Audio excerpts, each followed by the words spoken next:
कहाँ रखे हैं आपने? नहीं, कवरेज एक व्यक्ति के सामने सवाल रखना और कवरेज करना में बहुत फर्क होता है। प्रधानमंत्री जी ने ऐसे कितने प्रेस कॉन्फ्रेंस किए हैं जहां पे कोई भी पत्रकार उनसे ऐसा सवाल पूछे। सबसे पहली बात यह है, ठीक है। दूसरी बात यह है कि मैं कह रहा हूं कि देश की जनता को बांटकर उनमें नफरत फैलाई जा रही है।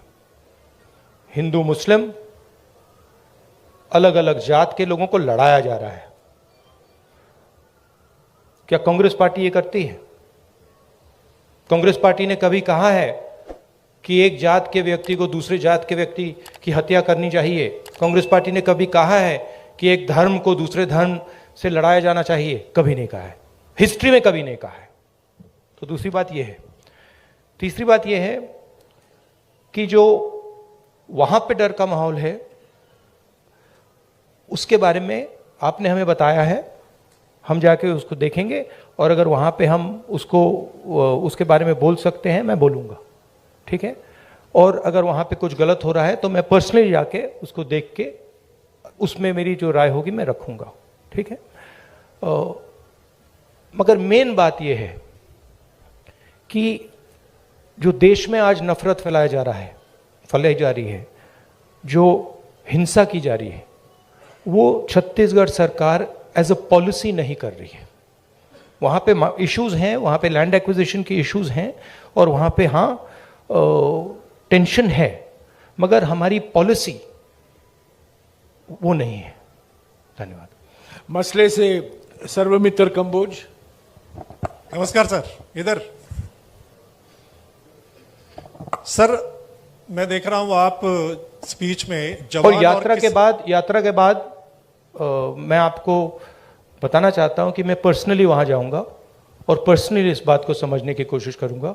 अगर वहां पे कोई कमी है तो उसको मैं सुधारूंगा। नमस्कार सर, इधर ही। सर, आप हर स्पीच में तकरीबन जवान और किसान की बात करते हैं। हाँ जी। किसान की अगर बात करें तो आपको पता है लंबा आंदोलन हमारे देश में हुआ। हालांकि सरकार ने कानून वापस ले लिए, लेकिन एमएसपी का मुद्दा अभी भी बरकरार है। उसके लिए किसान अभी भी संघर्ष कर रहा है। पंजाब में अभी चल रहा है, हरियाणा में भी चल रहा है। आपकी सरकार थी तब स्वामीनाथन आयोग की रिपोर्ट आ गई थी, लेकिन आपने लागू नहीं की।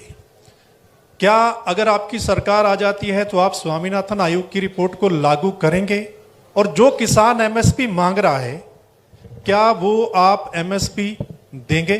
देखिए, ऐसी ये जो चीजें होती हैं ये ऐसे कैजुअली नहीं कहा जा सकता है, ठीक है। कि भैया, सबसे पहले मैं एक कांग्रेस पार्टी का मेंबर हूं, कांग्रेस पार्टी का लीडर हूं, बहुत सारे और हैं। तो अगर हम इस बात को सीरियसली कहना चाहते हैं तो ये डिस्कशन हम अपनी मैनिफेस्टो कमिटीज में करते हैं और उसको सीरियसली असेस करते हैं जी। उसके फाइनेंशियल इंप्लीकेशंस असेस करते हैं, उसके दूसरे इंप्लीकेशंस असेस करते हैं और फिर उस पर निर्णय लेते हैं। मैं यहां कह सकता हूं हाँ करेंगे ना करेंगे, उसका कोई मतलब नहीं है। जो हमारे मैनिफेस्टो में आएगा वो हमारा डिसीजन होगा और वो गारंटी करके हम करेंगे। जैसे हमने न्याय योजना के बारे में कहा था, हमने अलग अलग स्टेट्स में कर्जा माफी की बात की थी। जब हमारे मैनिफेस्टो में आ जाता है वो होगा ही होगा, ठीक है। तो पहली बात ये है। और मैं आपको एक बात की गारंटी दे दूंगा कि कोई भी कांग्रेस पार्टी की सरकार आएगी, वो आक्रमण बंद होगा, किसान की रक्षा होगी, उसकी प्रोटेक्शन होगी। और अगर हम अरबपतियों का लाखों करोड़ रुपए कर्जा माफ कर सकते हैं तो हम किसानों की भी मदद कर सकते हैं। ये मैं आपको गारंटी करके दे सकता हूं। एमएसपी बहुत जरूरी मुद्दा है, उस पर हम चर्चा करेंगे, इंटरनल डिस्कशन करेंगे और उस पर हम निर्णय लेंगे। मगर मैं ऐसे प्रेस कॉन्फ्रेंस में इन चीजों के बारे में फ्लिपेंटली नहीं बोल सकता। मैं सीरियस आदमी हूं। मैं अगर मेरे मुंह से कुछ निकलता है तो क्रेडिबली निकलना चाहिए, सच्चाई निकलना चाहिए। नहीं, सप्लीमेंट्री नहीं, एक सेकंड, जवान की बात करता हूं। बेरोजगारी की बात बहुत ज्यादा, जिस स्टेट में आप बैठे हैं आंकड़ों के हिसाब से टॉप पर है। सप्लीमेंटरी प्लीज, टॉप पर। नो सप्लीमेंट्री नहीं। जवान के बारे में मैं आपको बताता हूं। आपके एक सेकंड सर। आप कहते हैं कि कोई इंजीनियरिंग में जा रहा है, कोई मेडिकल करता है, आईएएस करना चाहते हैं, लेकिन जॉब्स नहीं है, यानी कि उनको पता नहीं कितनी जॉब्स हैं।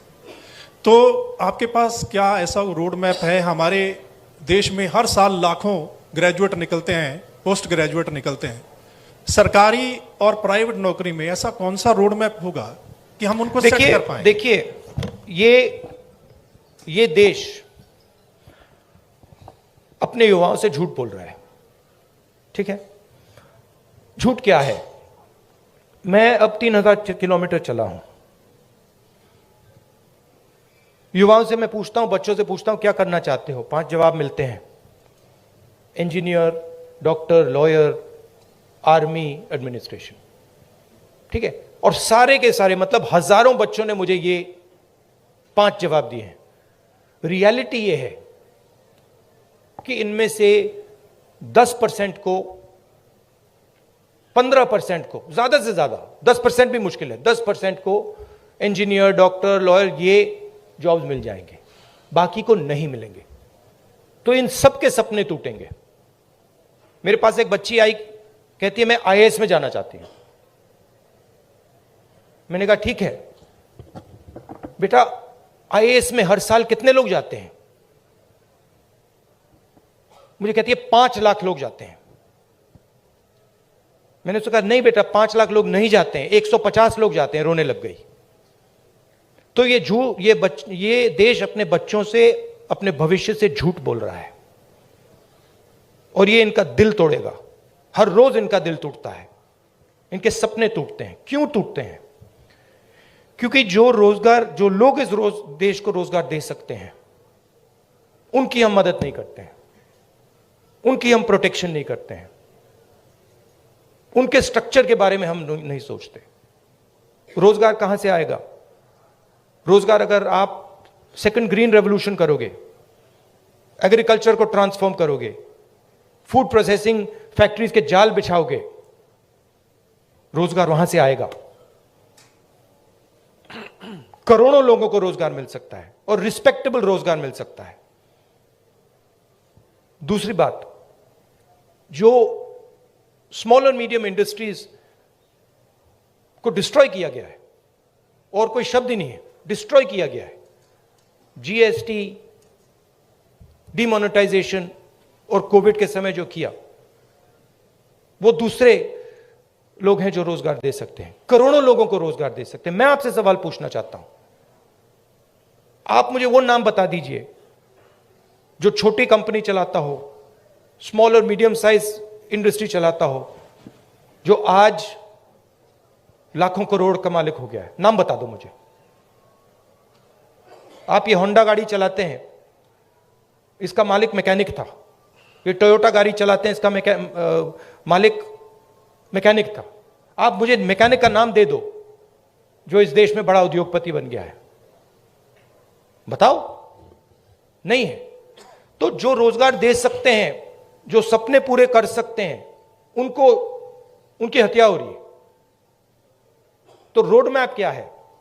रोड मैप यह है कि जो स्मॉल और मीडियम इंडस्ट्री की बेस है हिंदुस्तान की, उसको प्रोटेक्ट करा जाए, उनको फाइनेंस दिया जाए, और ये जो छोटे छोटे बिजनेसेस हैं, इनको टेक्नोलॉजी के साथ ट्रांसफॉर्म करके इनमें से 5-10% को बड़े बिजनेसेस बना जाए। ये दूसरा रोड मैप है। तीसरा रोड मैप है कि हमारा जो शिक्षा का सिस्टम है, ये सिर्फ 5 चीजें सिखाने की कोशिश कर रहा है, मतलब 5 रास्ते दिखा रहा है। इस देश में लाखों रास्ते हैं। जिस दिन ये देश स्किल्स की रिस्पेक्ट करना शुरू कर जाए, उस दिन ये देश सच्चा सुपर पावर बन जाएगा। उस दिन तक ये सब खोखला है। इस देश में स्किल्स जो होती हैं, चाहे वो बढ़ई की हो, चाहे वो मैकेनिक की हो, किसी की भी हो, चाहे वो किसान की हो, उसकी कोई इज्जत नहीं करता है, उसका मजाक उड़ाते हैं, देखो ये क्या कर रहा है। जिस दिन वो हो जाएगा, उस दिन ये देश चाइना का मुकाबला कर जाएगा और यहां पे made in India, made in India, made in India सब जगह दिखना शुरू हो जाएगा। वो रोड मैप है। धन्यवाद। शुक्रिया राहुल जी। हमारे पास सिर्फ 10-12 मिनट है। सवाल संक्षिप्त में कीजिएगा और फिर से गुजारिश करूंगा सप्लीमेंट्री मत पूछेगा प्लीज। ये रैपिड फायर होना है। कई लोग को मौका देना चाहता हूं मैं। सत्य खबर से सत्य सिंह। सर नमस्ते। सर पिछले काफ़ी समय से हम लोग देख रहे हैं कि जो कांग्रेस पहले डिफेंस मोड में रहती थी अब अटैकिंग मोड में है। हर जगह पे जवाब दिया जा रहा है, आपकी टीम ये अच्छा काम कर रही है। पर मैं हरियाणा के संदर्भ में आपसे एक सवाल करना चाहता हूँ और वो सेंटर से ही सवाल रहता है। अभी पीछे राज्यसभा का चुनाव था, अजय माकन जी ने चुनाव लड़ा था। उस समय में एक क्रॉस वोटिंग हुई थी, कांग्रेस के पास वोट पूरे थे, उसके बावजूद कांग्रेस अपना राज्यसभा का सदस्य नहीं भेज पाई थी। उस पे ना आज तक कोई जांच की बात आई है और ना अभी तक उस पे कोई कार्रवाई जैसी बात है। सर आपसे मैं ये जानना चाहता हूँ क्या इस प्रकार के मुद्दों पर भी, जिस प्रकार से देखिए सोशल मीडिया की बात करें, सोशल फेस बनाने की बात करें, कांग्रेस का जबरदस्त फेस होता जा रहा है, क्या ऐसे मुद्दों पर भी पार्टी में चर्चा होती है? Distraction attempt number 2। देखिए ये ऑर्गेनाइजेशनल मामला है। यहां पे पीसीसी प्रेसिडेंट बैठे हैं, खारगे जी प्रेसिडेंट हैं, ये आप उनसे पूछिए, इनसे पूछिए। मेरा लक्ष्य क्लियर है, जो देश की आवाज है उसको सामने लाने का। अच्छा अटेम्प्ट था, मैं कहूं कि उससे अच्छा था, ज्यादा सोफिस्टिकेटेड था, मगर मैं डिस्ट्रैक्ट नहीं होऊंगा। Thank you. ये जो आपने शिव जी की फोटो देखी होगी, ये आपने देखा है, ये सिंबल देखा है आपने, शिव जी की फोटो में देखा है, इसका मतलब क्या है? कोई बता सकता है? आप कहेंगे आशीर्वाद। आशीर्वाद नहीं है, ये अभय मुद्रा है। डरो मत, ये तपस्या का सिग्नल है। अपना काम करो, तपस्या करो, डरो मत। इसीलिए तो कांग्रेस का ये सिंबल है। नहीं आप हंस रहे हो, मैंने रिसर्च किया है। ये सिंबल कहां से आया, कैसे आया, मैं आपको किसी दिन बता दूंगा, आप हैरान हो जाओगे। अच्छा आपने गुरु नानक की फोटो देखी है? उसमें भी आपने देखा होगा, देखिए ना। बुद्धा की फोटो देखी है, उसमें भी अभय मुद्रा। महावीर जी की फोटो देखी है, उसमें भी अभय मुद्रा। तो तपस्या, डर में बहुत बड़ा गहरा लिंक है। और ये चाहते हैं, और ये इन्होंने पहले भी किया था। फ्रीडम की जो लड़ाई थी, आजादी की जो लड़ाई थी, वो तपस्या की लड़ाई थी। और इन्हीं लोगों ने अंग्रेजों से पूजा करवाई थी। तो हिस्ट्री है ये, उसको मिटाया नहीं जा सकता, रिपीट हो रही है। शुक्रिया राहुल जी। मेरा डर है कि मैं अच्छा 5 लगा मिनट में आपको? इसको जवाब खत्म अच्छा नहीं कर लगा पाऊंगा। राहुल जी 5 मिनट है, सिर्फ 5 मिनट है प्लीज। फाइनली टोटल टीवी से प्रदीप फाइनली जल्दी। धन्यवाद राहुल जी। नमस्कार जयराम जी, धन्यवाद आपका सवाल पूछने का मौका देने के लिए। राहुल जी हमने देखा है जब ये यात्रा चल रही है, आपकी टी शर्ट बहुत चर्चाओं में है और खास तौर से मुझे आप लोगों ने डांट भी पड़वा दी। और ये डांट पड़वा दी आपने मुझे, टी शर्ट कर करके मामा ने डांट मार दी मुझे कि तुम कैसे घूम रहे हो। राहुल जी बताओ। सवाल मेरा यह है कि ये यात्रा जो है राहुल गांधी की इमेज बदलने में कितनी कामयाब रही है? चर्चा ये भी है राहुल गांधी की इमेज बदली है, आप इसे एक बड़ी उपलब्धि व्यक्तिगत तौर पर देखते हैं? और दूसरा सवाल इसी से जुड़ा नहीं हुआ- एक ही सवाल प्लीज प्रदीप, एक ही सवाल प्लीज। हरियाणा का जिक्र प्लीज मुझे रोकना पड़ेगा आपको, प्लीज एक ही सवाल। राहुल गांधी आपके दिमाग में है, मैंने मार दिया उसको। वो है ही नहीं, मेरे माइंड में है ही नहीं, गया वो, गया। जिस व्यक्ति को आप देख रहे हो वो राहुल गांधी नहीं है, वो आपको दिख रहा है। बात नहीं समझे आप? हिंदू धर्म को पढ़ो थोड़ा, शिव जी को पढ़ो, समझ आ जाएगी बात। ऐसे मत, हैरान मत हो, हैरान मत हो। राहुल गांधी आपके दिमाग में है, मेरे दिमाग में है ही नहीं। राहुल गांधी बीजेपी के दिमाग में है, मेरे दिमाग में है ही नहीं। इतना मतलब हैरान क्यों लग रहे हो आप? शुक्रिया प्रदीप। इमेज का मुझे कुछ लेना देना नहीं है, इमेज में कुछ इंटरेस्ट नहीं है। जो इमेज आप रखना चाहते हो रख दो, अच्छी रखनी है रख दो, खराब रखनी है रख दो, वो आपका है, मेरा नहीं है। कोई फर्क नहीं पड़ता मुझे अपना काम करना है। आखिरी सवाल इंडिया न्यूज हरियाणा से इशिका ठाकुर। नमस्कार सर, आपने कहा कि अब लड़ाई तपस्या की है, राजनीतिक नहीं, तो क्या अब आप तपस्वी हो गए हैं? नहीं, मैं तपस्वी था, आप भी तपस्वी हैं। ये देश तपस्वियों का देश है। जैसे लोगों ने कहा कि देखो राहुल गांधी कितने किलोमीटर चल गया, लोग ये क्यों नहीं कहते कि देखो किसान कितने किलोमीटर चलता है। हिंदुस्तान का कोई भी किसान नहीं है जो मुझसे ज्यादा नहीं चला है, एक नहीं है। हिंदुस्तान का ऐसा आप एक मजदूर नहीं मिलेगा आपको जो मुझसे कम चला है। हम ये क्यों नहीं कहते देखो देखो मजदूर कितने किलोमीटर चला है, क्योंकि हम तपस्या की रिस्पेक्ट नहीं करते हैं। मैं करता हूं। तो ये चेंज लाना है, और ये देश तपस्वियों का है, ये देश पुजारियों का नहीं है। रियलिटी इस देश की ये है। और अगर जैसे मैंने कहा इस देश को सुपर पावर बनना है, जो आप कहते रहते हो, तो तपस्वी की रिस्पेक्ट करनी पड़ेगी, उत्पादक की रिस्पेक्ट करनी पड़ेगी, उससे गले मिलना पड़ेगा, बैंक के दरवाजे उसके लिए खोलने पड़ेंगे, उसकी प्रोटेक्शन करनी पड़ेगी।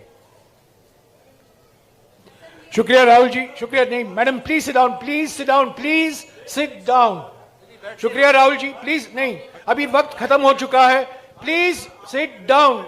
Rahul ji please don't answer, please. I won't. तो प्लीज नहीं, समय हो चुका है, राहुल जी को जाना है, और भी मीटिंग है, कई लोग आने वाले हैं से मिलने, और पद यात्रा शुरू होने वाला है। प्लीज जो 5-6 लोग रह गए हैं, 15 तारीख को जलंधर में आइए, आपको मौका मिलेगा। मैं Rahul ji thank you very much. Guarantee देता हूं।